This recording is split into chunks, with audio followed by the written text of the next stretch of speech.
Hello, good people, and welcome to Hillbilly Cat History. Signed, sealed, remembered, Road Trip. And today we're joining Elvis and the gang in June of 1967 as we leave Memphis and head for Hollywood via the Grand Canyon. And we're going to be doing that as soon as we come back from this song that talks about another journey that Elvis took on a spiritual quest through a lot of different texts. And it's called Word on Fire.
Thank you all for gathering here at Hillbilly Cat History, where we remember together.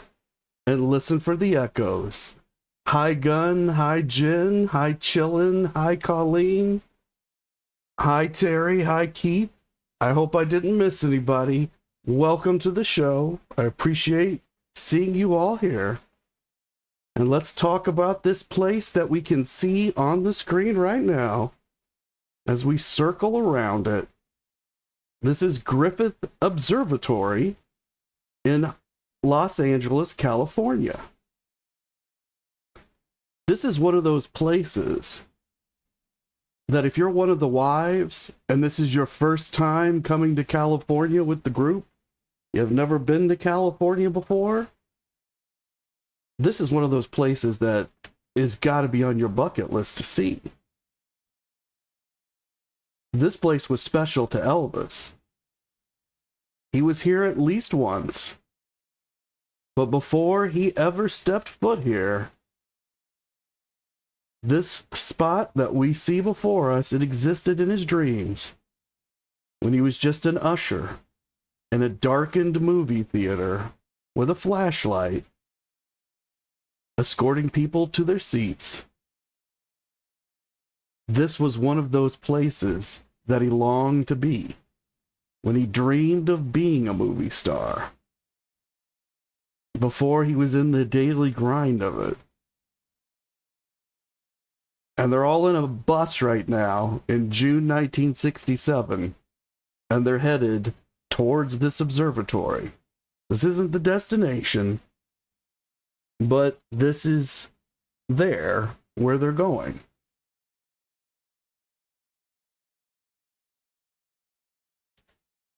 And we're actually going to go someplace slightly different.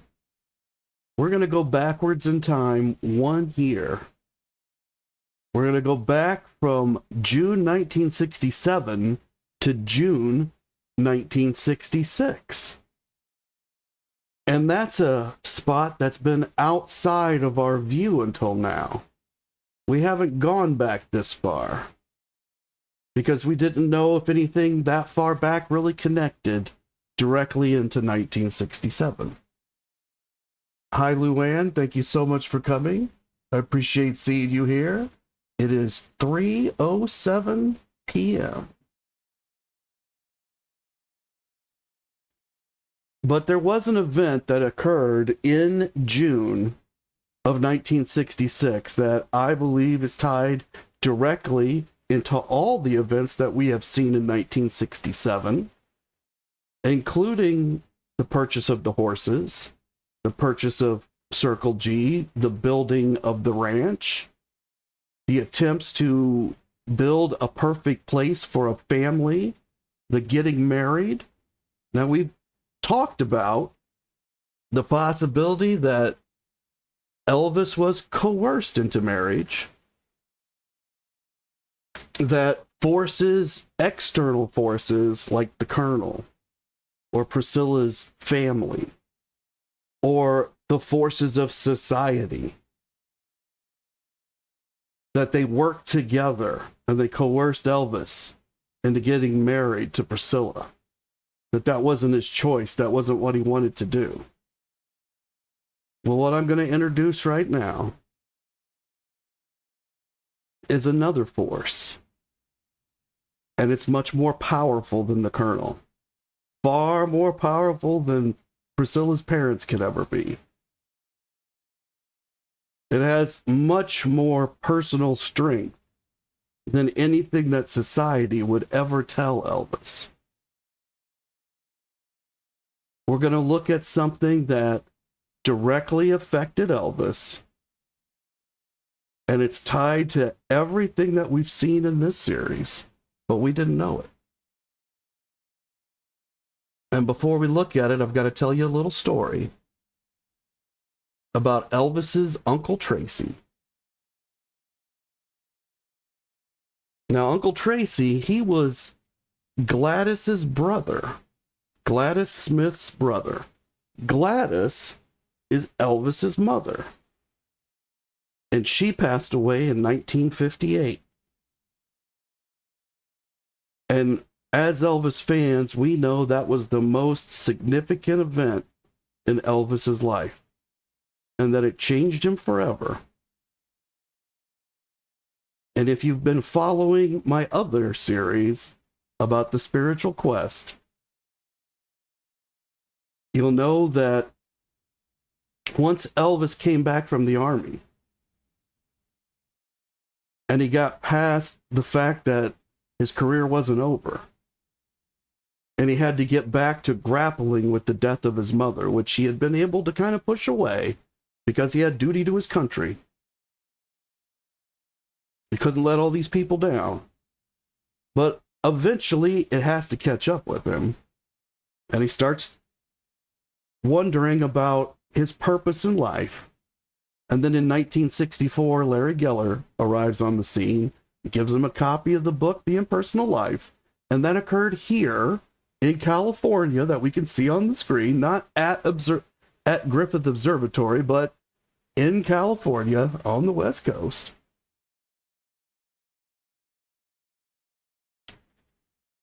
And Elvis gets involved in reading many spiritual texts. So in June of 1966,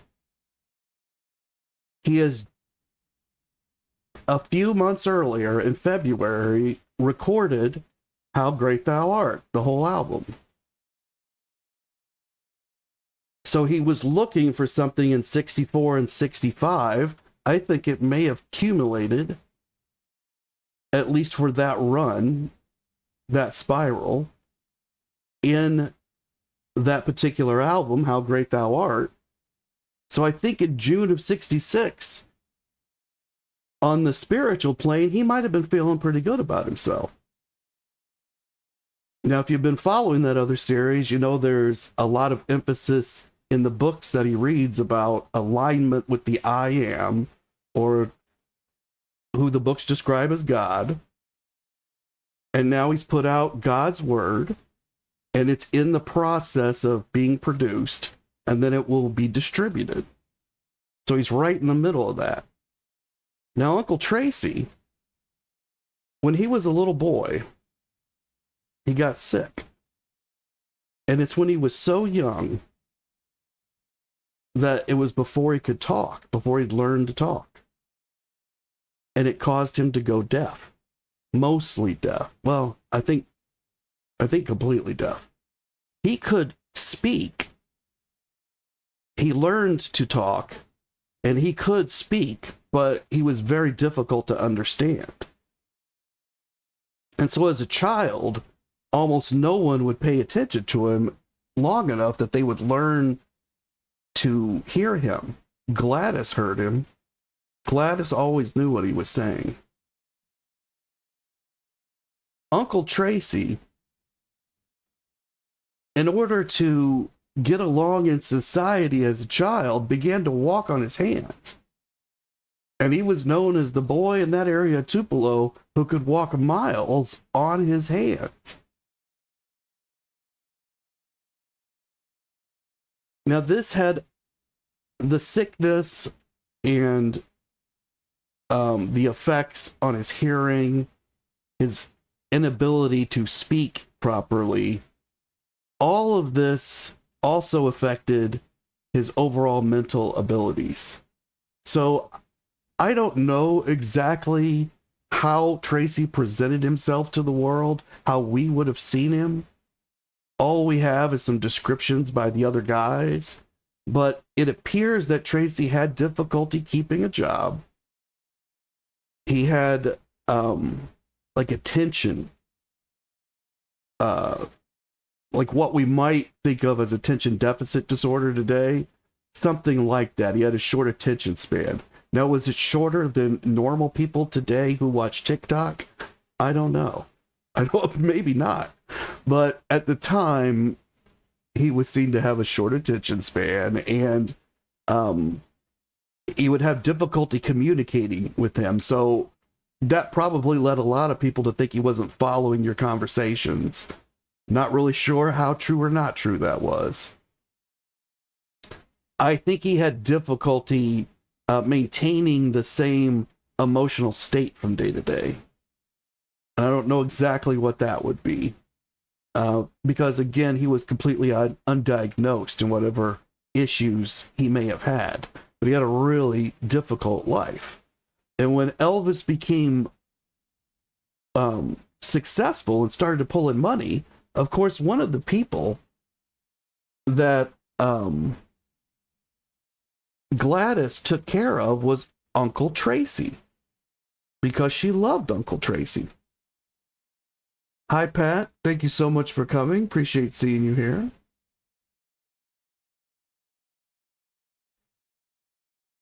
So Elvis, when he starts putting people onto the payroll, like after he gets Graceland, he puts Uncle Tracy on the payroll. But he was already ensuring that Uncle Tracy was cared for before that, because Gladys was ensuring that.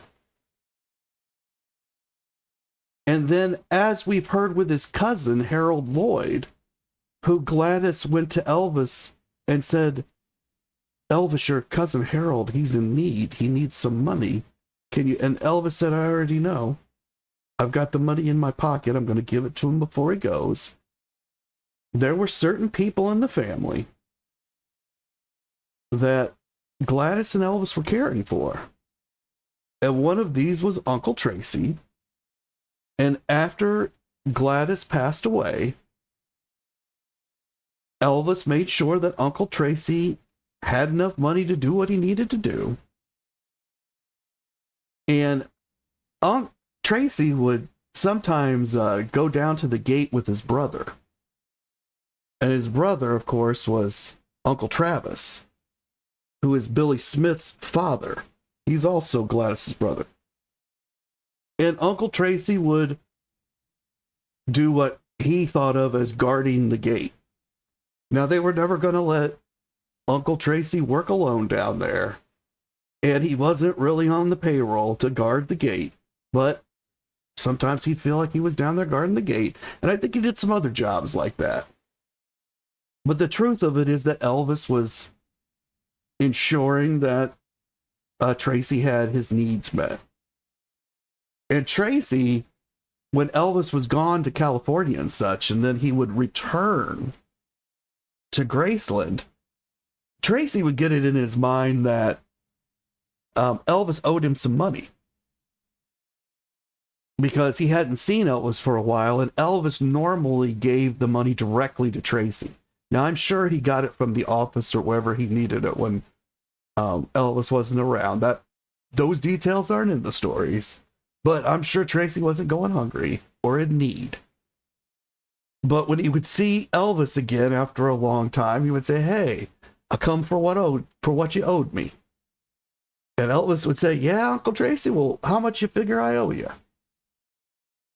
And Uncle Tracy would do some figuring, and he would name some things that he needed. And they were things like he needed some new shoes, and he figured he needed a new shirt, and sometimes he thought he needed enough food to get through the week, and he'd add it all up, and then he'd kind of double it to make sure he had enough for his fun. Whatever else, came up, and it usually came to $40.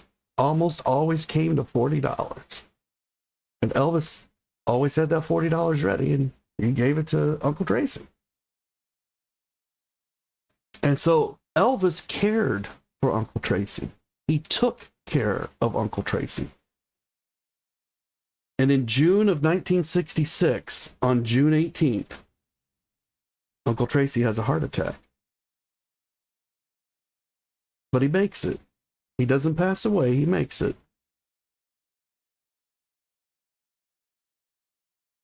And Luann says that she knew Gladys had brothers, but she didn't know one of their names is Tracy. Yeah, so if you want to know more about Uncle Tracy and about Gladys and how they grew up together, if you go back to the very earliest videos on my channel, I tell the story of Gladys growing up and the story of Tracy and his illness and all the specifics and his walking on his hands. They're part of the story of Gladys discovering records and recorded music and learning how to sew her own clothes. If you want to know those stories, you can head back into the archive. But on June 18th, 1966, Uncle Tracy had a heart attack. And he did not recover. And 10 days later, he did pass away. So for those 10 days, Elvis would have had to have been wondering if his uncle was going to make it. One of his last links to his beloved mother Gladys, someone that she loved deeply. And what we're going to do now is we're going to return to the name of this series, Signed, Sealed, and Remembered, which is truly about looking at documents and contracts and the document itself. And we're going to see the last bit of Uncle Tracy's document itself. And this is Uncle Tracy's certificate of death. And it's dated in the upper right-hand corner, June 28th, 1966. This is exactly 1 year before the road trip that we're talking about from Memphis to California. Now, I'm not exactly sure where Elvis was when all this happened. I've just looked at this document so far. I haven't tracked it all down. But we can see Tracy's name, and you notice that he spelled it with an EY, or at least they did on this document. We know that documents can be wrong, but this is the way they put it on the document. And they put down that he was single, so he was not married. And he was born in 1917, June 19th. So his birthday had just passed. In fact, he had his heart attack the day before his birthday, now that I look at it. He's aged 49. So he wasn't really very old.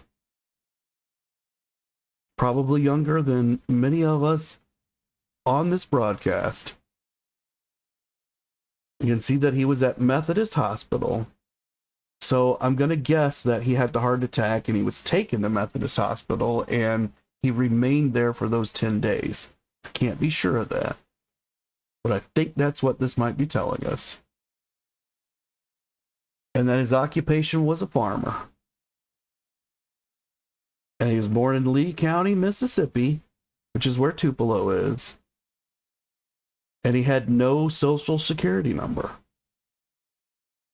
It says none. His father was Robert L. Smith, and his mother was Dolly Mansell, or Doll. Of course, that was a nickname. If you want to know her real name, you can find out.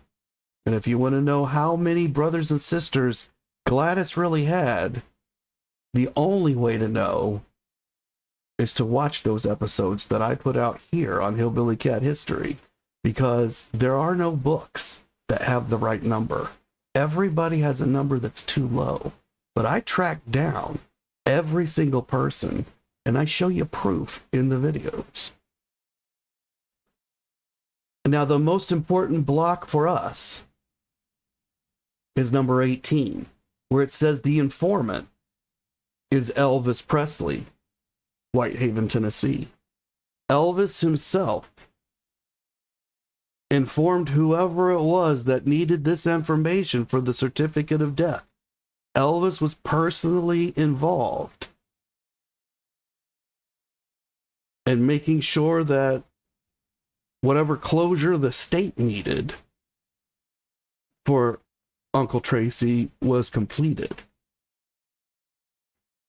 Hi, Pamela. Thank you so much for coming. Appreciate seeing you here.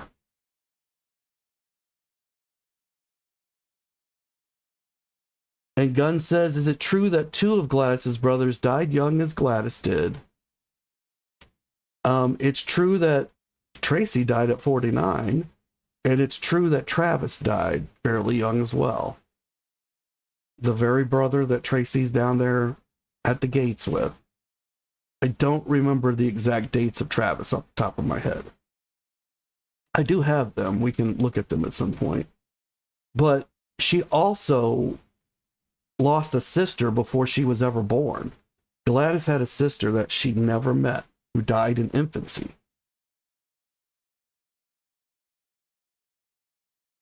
And Chillen says that AI says yes, Gladys Presley's brothers died young, never living past the age of 50.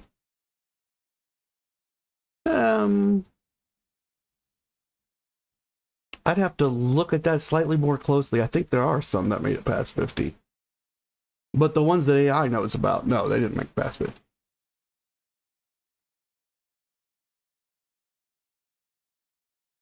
And something Keith is asking about the do box. Let's see if we can find that on here.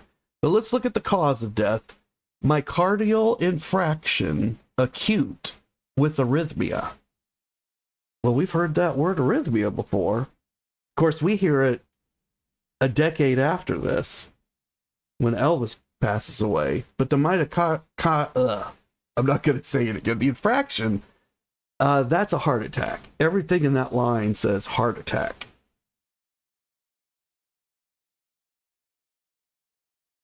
And it says the reason is, I think it's arteriosclerosis generalized, which is a hardening of the arteries, which I think is something that Elvis also had. He had a hardening of the arteries. And this is where I'm picking up the date 6/18 that he must have had the heart attack, because it says the interval between onset and death was 10 days. So that indicates it happened on the 18th, and then he passed away 10 days later. And then it says there was a burial where you could have chosen cremation. There has been a burial, and that occurred on the 30th. So roughly, 2 days after Tracy passed away, he was buried. That's right in line with the amount of time that Elvis, when he passed away, that he was buried, and Gladys. So this seems to be kind of the standard for the family, although this is the Smith side. Although, Glass was the Smith side too, obviously, I guess. In Forest Hill, so that's where Gladys is, or is at this time. And it's also where Elvis first goes. And this is signed by the local registrar on July 5th, 1968. And the funeral director is Memphis Funeral Home, which is the same one for Gladys and Elvis.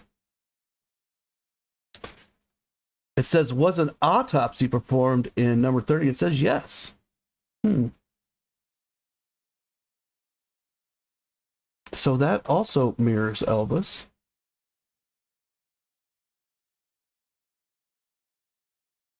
Okay, I am not find number 19.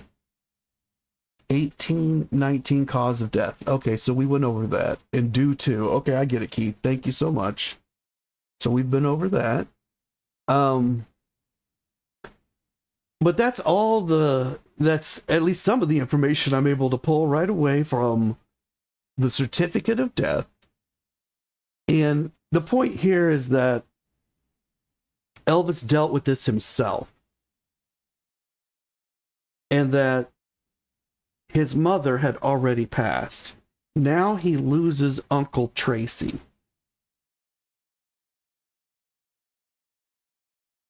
Six months later, January, right in the middle of January, his beloved Uncle Pat passes away, who is Delta's husband, Pat Biggs. And so he's married into the family, but Elvis does really love Pat Biggs. And now 2 of his family members, in less than a year, really just in 6 months, have both died. I don't care who you are, you've got to be thinking about your own mortality at this kind of time. So Elvis has always wanted to get married and to have a family. And the universe or the I am or God or whoever you could attribute this to, it's not the Colonel. It's not Priscilla's father. This is something more akin to time, the pressures of time, the pressures of life, the pressures of mortality. You better get started with this family if you're going to do it. You are running out of time. You will not live forever. Your family does not live into old age. Even the married-in members are dying early. Now, that's not scientific proof in any way, but if it happened to me within 6 months like that, I'd be thinking, I'm receiving some messages. What are these messages telling me? And if I was Elvis, who's already in tune or attuned to these kind of messages, I mean, it might have been very powerful.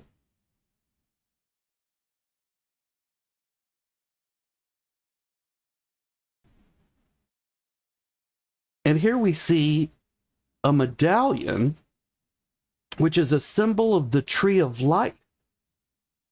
And so those of you who have followed my other series, you know that this particular symbol is very special to Elvis because the Memphis Mafia, Marty Lacker in particular, drew it into a very special Bible that they gifted to Elvis for Christmas 1966.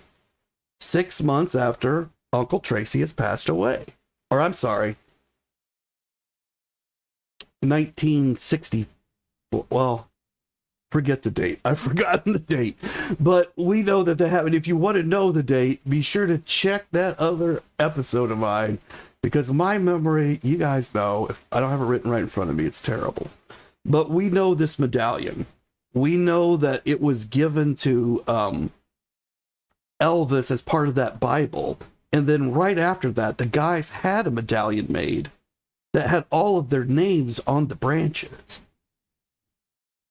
And they gave it to him for his birthday, the one right after that Christmas. I think that was 65 and 66 for the birthday. So that would have been at the beginning, 6 months before Tracy passed away. This is not that medallion. This is another medallion that mirrors that medallion, but it doesn't have the names on it. It's just the tree of life. It's 14 karat gold. It's got 6 precious stones, and it's suspended from a 29-inch gold-filled chain. And Elvis gifted this medallion to his Aunt Delta, the aunt that he brought to live in his home after Pat died in the middle of January 1967. So Elvis has lost his Uncle Tracy. He's lost his Uncle Pat. I don't know when he actually gives this medallion to Delta, but we know that this is a symbol of this time period. So I've got to think that it's sometime around this time period and not later into the 70s, because this symbol is connected to the 1965 through 68, 69 period of his life. Although he may have given this to her later. And Luann says it is very pretty. And Jen says that she has one. So now you know that Aunt Delta wore one just like it. And that Elvis owned it, because he gave it to Aunt Delta. I don't think he bought it for Aunt Delta. I just think he gifted it to Aunt Delta.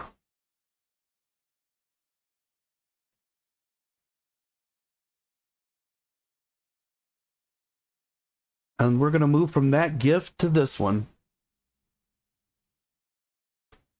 We're coming back into 1967 again, and we've made it back to May, and we're at the wedding again. And I think that this artifact is linked directly to the wedding. Nobody else links it directly to the wedding, but if it's not the wedding itself, it's like within a month or two after the wedding. And it's about the wedding. And this is a poster. And if you look down at the lower right, it says, "My sincere thanks, Elvis Presley." Okay, that's printed onto the poster. This poster came with the Double Trouble soundtrack. If you bought the LP and it had the sticker on it that said the poster was inside, then you got the poster. And it was signed, "My sincere thanks, Elvis Presley." Pretty slick, huh? I mean, this is one of the Colonel's better ideas, I think, because it's got to be a Colonel idea. And so I think what's happened is the Colonel has brought a stack of these posters to the wedding because he knows that Elvis is going to need to hand stuff out to the guests, right? Now, it could have been done at a later time because it doesn't actually say anything about the wedding on it. But what it does say is, "To Mr. and Mrs. Levitch, my sincere thanks for all the beautiful jewelry over the years. Your friend, Elvis Presley." Mr. and Mrs. Levitch are Harry Levitch, who is the jeweler who flew to Las Vegas for the wedding with the briefcase of jewelry, which included the wedding rings, which he had, although not handcrafted, well, I think he had handcrafted those, yeah. There were some watches I was thinking of that he hadn't personally handcrafted, but he did handcraft those rings, I believe both Priscilla's and Elvis's, and Elvis's to Elvis's specifications. So Elvis thought up the ring, and then he told Harry how to make it. And then this is a token of Elvis's appreciation. And it's from the film Double Trouble, which was released April 5th of 1967. So these posters would have been fresh at the time. Now, could it be that this was given to Harry Levitch at a much later time, based on a stack that was left either at Graceland or that the Colonel had left over from years before with the Double Trouble stuff? Yeah, I'm sure that's possible. But it feels, because it's a picture of the time period that was being given away at the time period, so it would have been being printed at the time period, it feels like it connects directly to the wedding. But again, that's speculation on my part. And Colleen says she'd like to have one of the Tree of Life medallions with her sons and granddaughter's birthstones. That'd be very nice.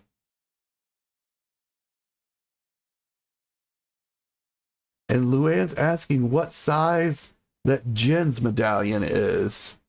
I'm guessing that it's about 3 inches across, maybe two or three. Of course, that means nothing to Luann because, and I can't tell you what it is in the metric scale because we use inches here. And Marty Lacker, he says, "We left Memphis a week earlier than necessary as a side trip to the Grand Canyon was planned."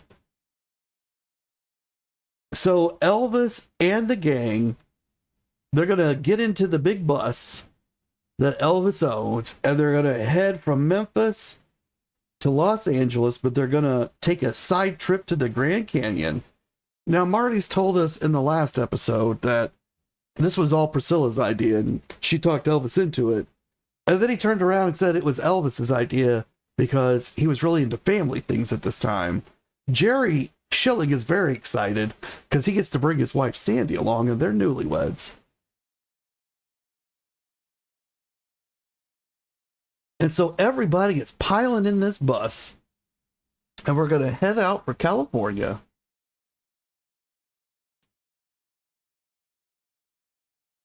And Jen says that it's a little bigger than a ring, and she has hers mounted on an amethyst stone. That's neat.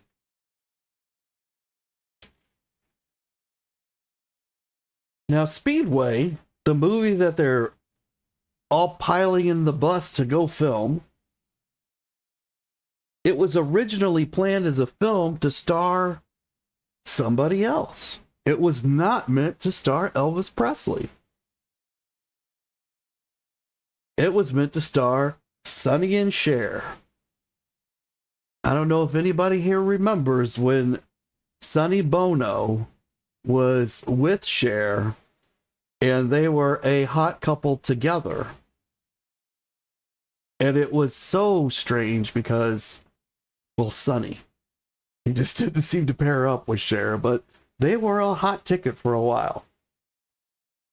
However, they'd already made another movie, their first movie, and it was called Good Times, and it flopped at the box office. So Columbia, they decided to forgo the project. They sold it to MGM.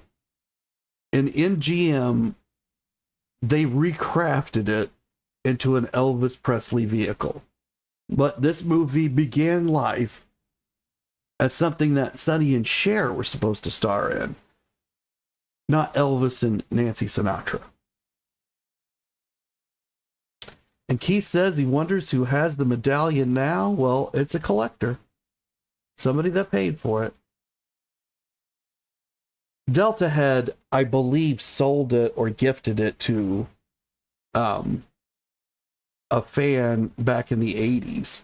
The people would come and, they were touring through Graceland, and some of them were very unkind to Delta, but some of them were extremely kind. And they made it very clear that they really, truly cared about her feelings and her well-being. And she befriended some of those people, and she would give them tokens of her friendship.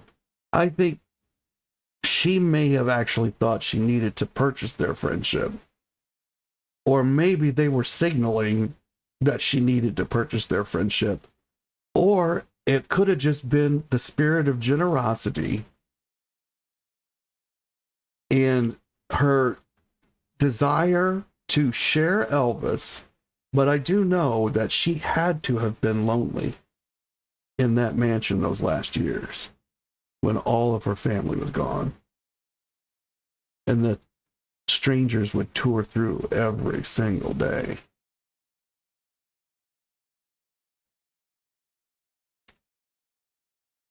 And Jerry Schilling says, the Schillings, Espositos, Smiths, Lackers, and Gambles became a happy-go-lucky motoring tourist group, the only group to include Elvis Presley as its bus driver.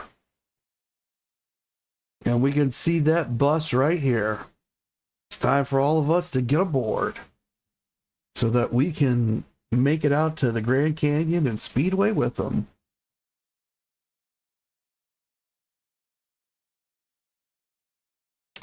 Now we'll take a look, and we've seen this a couple of times, but this is a page from the script, and it's dated 5/23/67.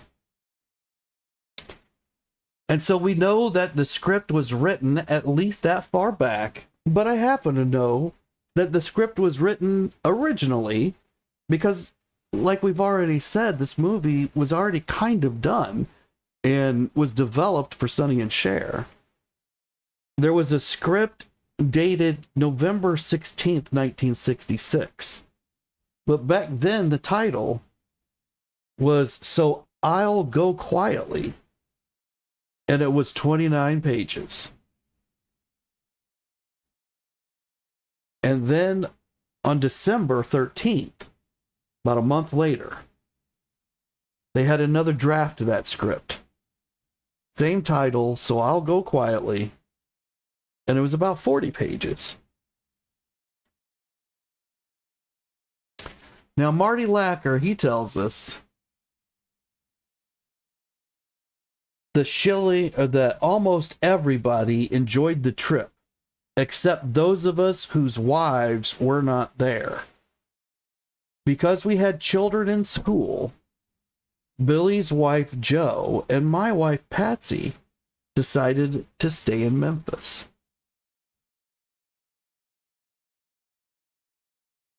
And Luann says that she watched Sonny and Cher every Thursday or Saturday night when she was 13 in 1973. And Colleen says it must have been horrible for Delta, that she outlived them all, and that it's so sad.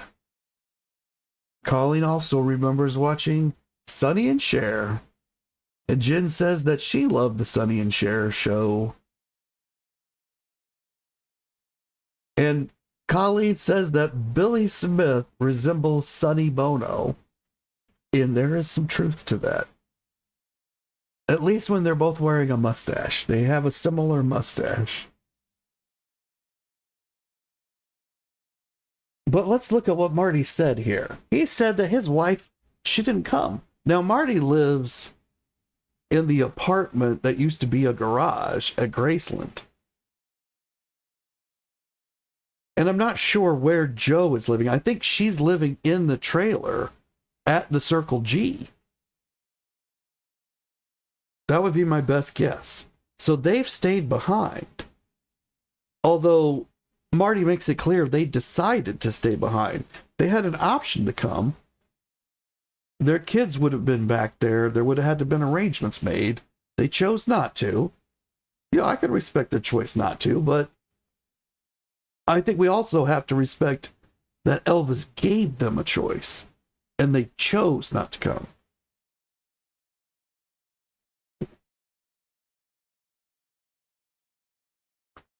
Marty also, well, let's look back at what Jerry says. He says that on this trip, in this bus, you got the Shillings. That's Jerry and his wife. We know they're there. Jerry's telling the story. They got to be there. He says the Espositos. That's Joe and Joni. I almost feel they have to be there because I believe they live in California. So they were staying at the ranch. Now there's a job to be done. Joe and Joni are going to get back to California where Elvis is for that job because that's where their home base is. And then Jerry says the Smiths. So I'm not sure, but it seems like Jerry didn't notice that Joe wasn't there. I don't know what that says about the amount of interaction that Billy was doing or not doing. Maybe he was over talking, maybe he was under talking, I don't know. But Jerry, he felt like the Smiths were there. And then Jerry says the Lackers. So Jerry doesn't notice that Marty's wife isn't there. Again, I don't know what that says about how Marty's interacting with the group. And then Jerry says the Gambles. Well, the Gambles are Patsy Presley and her husband. Now, is Patsy Presley on this trip? I don't know. I'm guessing so because if she wasn't, then there would only be three couples and 3 single people. But this way there's 4 couples and only 2 single people, and so that makes it seem like it was more of this family atmosphere that they're saying. Although nobody's mentioning any kids, and Marty's saying kids have school and they're back at home.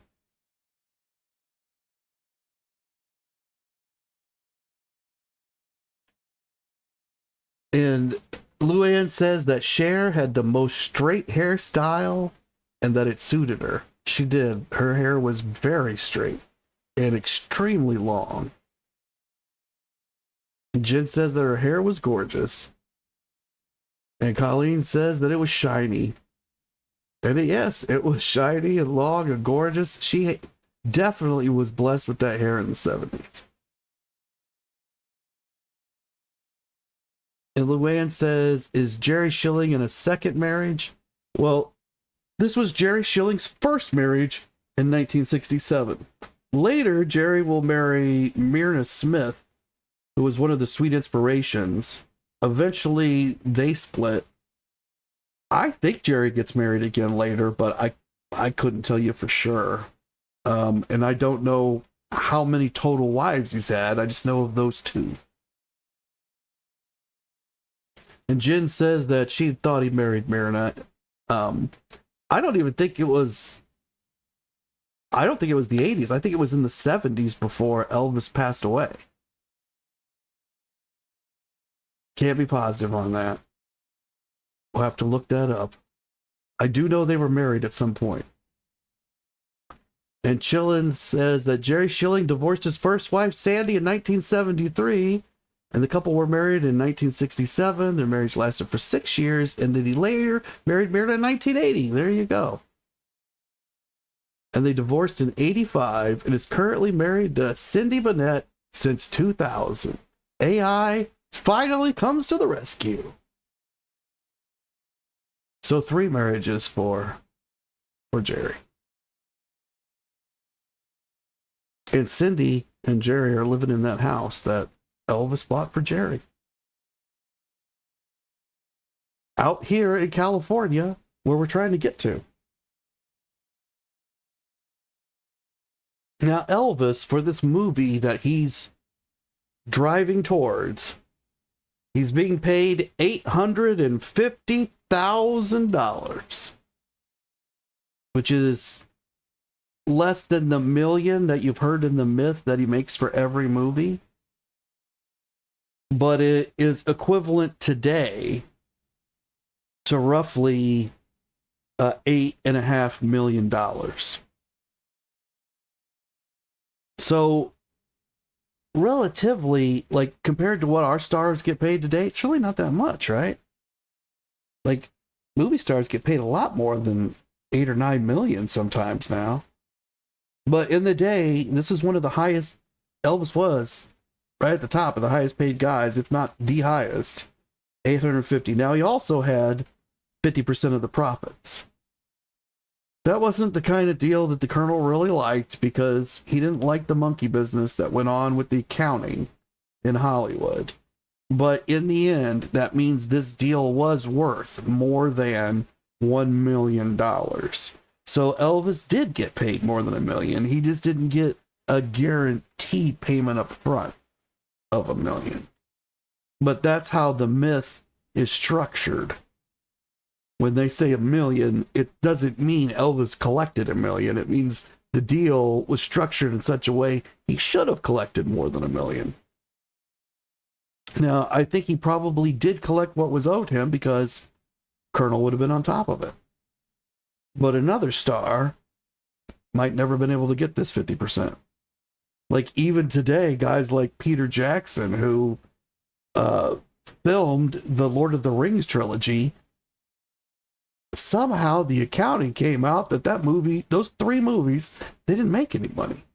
And therefore, there was no profit sharing for Peter Jackson. And he had structured his deal heavily on profit sharing.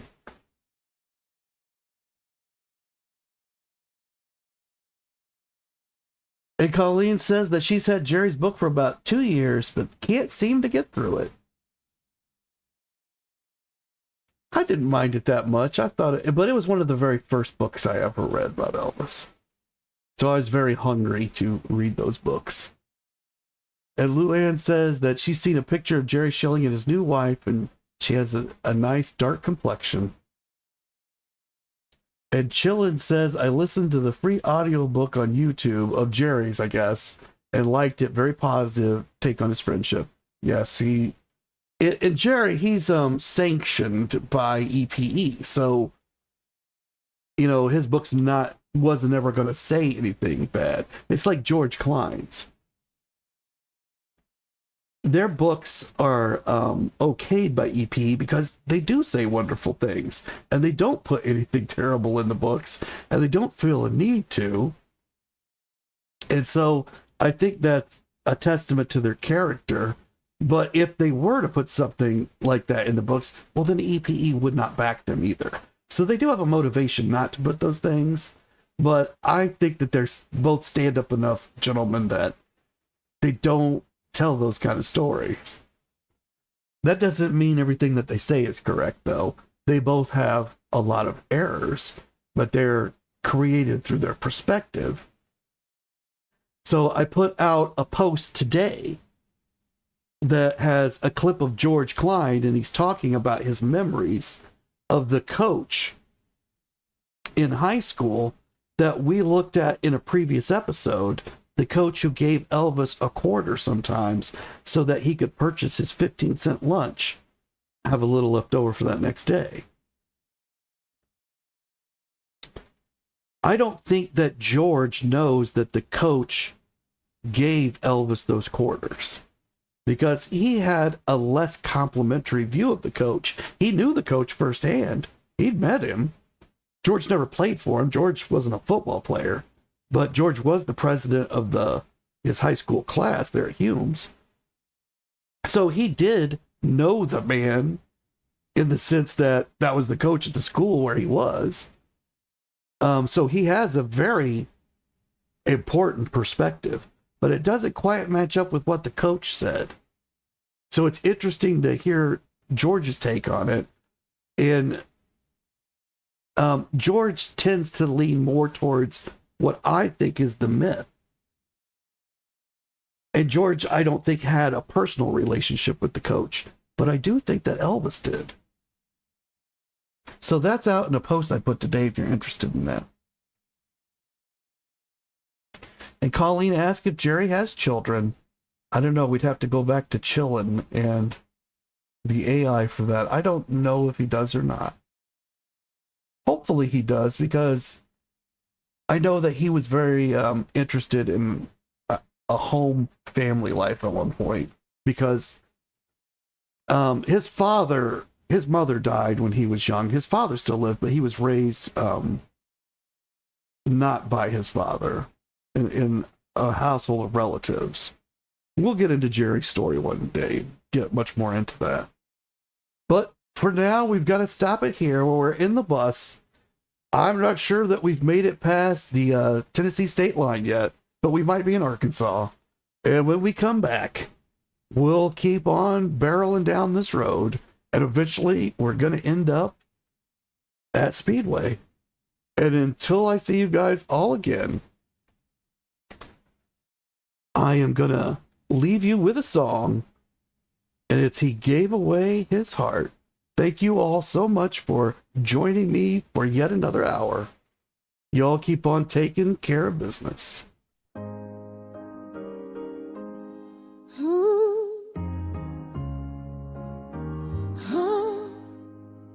Midnight lights, rhinestone fire, Arabian suit, burning with desire. He hit the stage like thunder rolls. Vegas shook and the story unfolds. Charlie's birthday, crowd went wild. He cracked a joke, then sang with style. But just before he sang Hurt So Deep, he stopped the show and made us weep. He gave away his heart, not just a song, diamonds and gold, where the love belongs. Rings and shades from the man backstage. He healed the broken, he lit the flame.